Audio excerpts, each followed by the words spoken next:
Hi everyone, I'm Stuart Gibbs. I'm the author of the Spy School series, the Fun Jungle series, the Charlie Thorne series, and the Moonbase Alpha series, but I'm here today to talk to you about the first book in a brand new series I'm doing, Once Upon a Tim. This is my first illustrated series. The illustrations are done by the very talented and funny Stacey Curtis. I'm very excited about this, so I'm going to jump right in, start reading the first chapter for you, and you'll get to see some of those illustrations as I read. The first chapter is called Who I Am. Once upon a time, there was a prince who was revered throughout the land for being exceptionally brave, who was known far and wide for his cool and calm presence in the face of grave danger, and who was beloved and adored by all the people of his kingdom. This is not his story. It's mine. I'm Tim. Come in a little closer so you can have a better look at me. You know how, whenever you see a movie or read a story set in olden times, it's almost always about a dashing prince or a beautiful princess, and you're supposed to get all wrapped up in their troubles? Well, there are lots of other people who aren't princes or princesses, and trust me, we have way more problems than the rich folks do.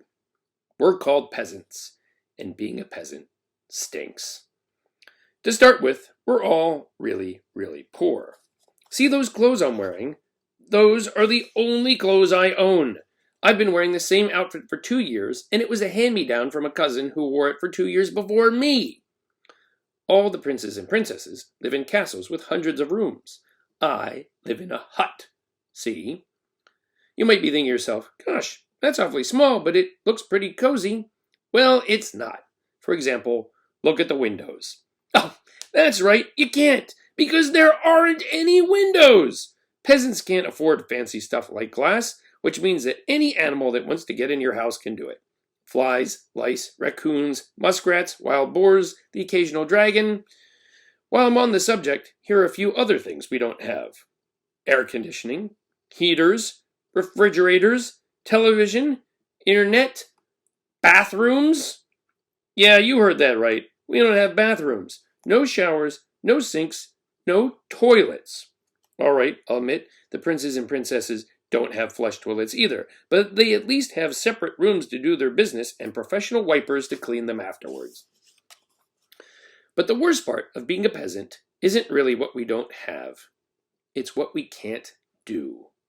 See, there's only one way to become a prince or a princess. You're born into it. That's it. No one can apply for a job as a royal family member. If you're a peasant boy like me, you basically have one option. My parents are peasants.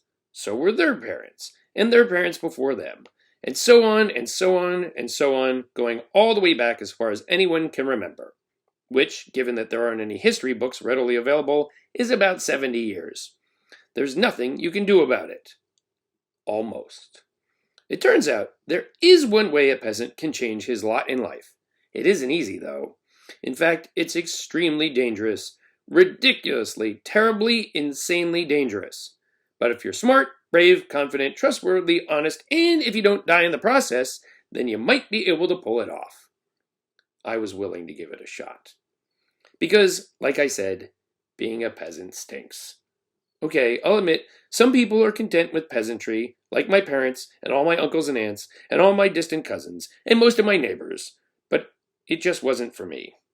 So, this is the story of how I took that shot, and how it led to the greatest adventure of my young life, along with plenty of danger and peril and treachery and doom. It's a good story, though, I promise, and there are some awesome pictures, too. So settle down, get cozy, maybe make a quick stop to use the bathroom, with your flush toilet, you lucky duck, and I'll tell it to you right now. I hope you enjoyed that. If you liked it, there's plenty more to come in Once Upon a Tim. This is the funniest book I've ever written, and it's got great illustrations, so I think you're really going to like it. Check it out. Once Upon a Tim.